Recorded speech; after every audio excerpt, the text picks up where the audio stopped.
হাইকোর্টে জোর ধাক্কা মমতা তৃণমূলের। অ্যাকাউন্ট ফ্রিজ মামলায় অন্তর্বর্তী নির্দেশ নয়, কোনো অন্তর্বর্তী নির্দেশ দিল না হাইকোর্ট। জোর ধাক্কা মমতা তৃণমূলের। অ্যাকাউন্ট ফ্রিজ মামলায় অন্তর্বর্তী নির্দেশ নয়, কোনো অন্তর্বর্তী নির্দেশ দিল না হাইকোর্ট। অর্ণব রয়েছে সঙ্গে, আরো জানবো। অর্ণব, কি জানালো আজ আদালত? দেখো, আজকে বিচারপতি কৃষ্ণা রাও ফর অর্ডার অর্থাৎ অন্তর্বর্তী নির্দেশ আদালত দেবে না। তৃণমূল কংগ্রেস যে মামলা করেছিল নির্দিষ্ট করে বললে কালীঘাট তৃণমূল কংগ্রেস বা মমতা বন্দ্যোপাধ্যায় তৃণমূল কংগ্রেস যে মামলা করেছিল, যেখানে তারা দাবি করেছিল তাদের। অর্ণব, কথা স্পষ্ট শোনা যাচ্ছে না, তুমি একটু সরে এসে যদি কথা বলো। আমরা আবারও কথা বলছি অর্ণবের সঙ্গে। হাইকোর্টে জোর ধাক্কা মমতা তৃণমূলের। অ্যাকাউন্ট ফ্রিজ মামলায় অন্তর্বর্তী নির্দেশ নয়, কোনো অন্তর্বর্তী নির্দেশ দিল না হাইকোর্ট। তৃণমূলের 3টি ব্যাংক অ্যাকাউন্ট ফ্রিজ করে ইডি। ফ্রিজ হওয়া তৃণমূলের অ্যাকাউন্টে 440 কোটি টাকা রয়েছে এবং এই নিয়ে আদালতের দ্বারস্থ হয় তৃণমূল। হাইকোর্টে জোর ধাক্কা মমতা তৃণমূলের। অ্যাকাউন্ট ফ্রিজ মামলায় অন্তর্বর্তী নির্দেশ দিল না হাইকোর্ট। অর্ণবের সঙ্গে আবারও কথা বলবো। অর্ণব, যেরকম বলছিলে। হ্যাঁ, বলো অর্ণব, যেরকম জানাচ্ছিলে তুমি।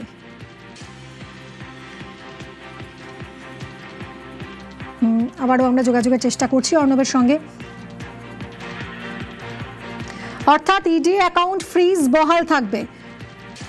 তৃণমূলের সব অ্যাকাউন্ট ইডির দ্বারা ফ্রিজ থাকবে, কোনো অন্তর্বর্তী নির্দেশ দিল না হাইকোর্ট। জোর ধাক্কা মমতা তৃণমূলের।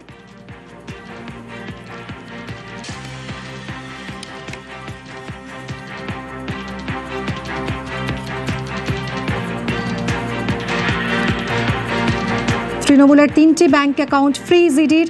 ফ্রিজ হওয়া তৃণমূলের এই অ্যাকাউন্টে 440 কোটি টাকা রয়েছে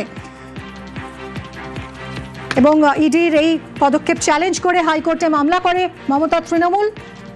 হাইকোর্টে জোর ধাক্কা মমতা তৃণমূলের। অ্যাকাউন্ট ফ্রিজ মামলায় অন্তর্বর্তী নির্দেশ দিল না হাইকোর্ট, অর্থাৎ এই 3টে অ্যাকাউন্ট ফ্রিজ থাকছে।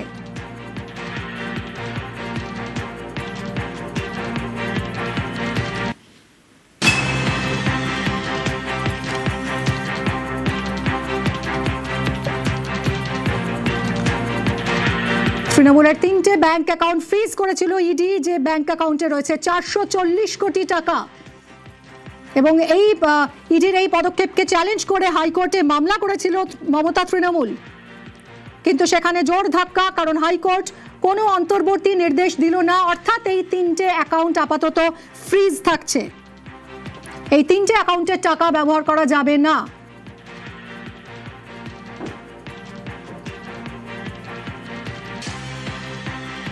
তৃণমূল কংগ্রেসের মমতা তৃণমূলের ব্যাংক অ্যাকাউন্ট ফ্রিজ মামলায় আপাতত কোনো স্বস্তি মিলল না। ধাক্কা মমতা তৃণমূলের। মামলার শুনানিতে কোনো অন্তর্বর্তী নির্দেশ দিতে রাজি হলো না কলকাতা হাইকোর্ট। ফলে আপাতত আগের অবস্থায় বহাল থাকছে, অর্থাৎ এই 3টে অ্যাকাউন্ট ফ্রিজ থাকছে।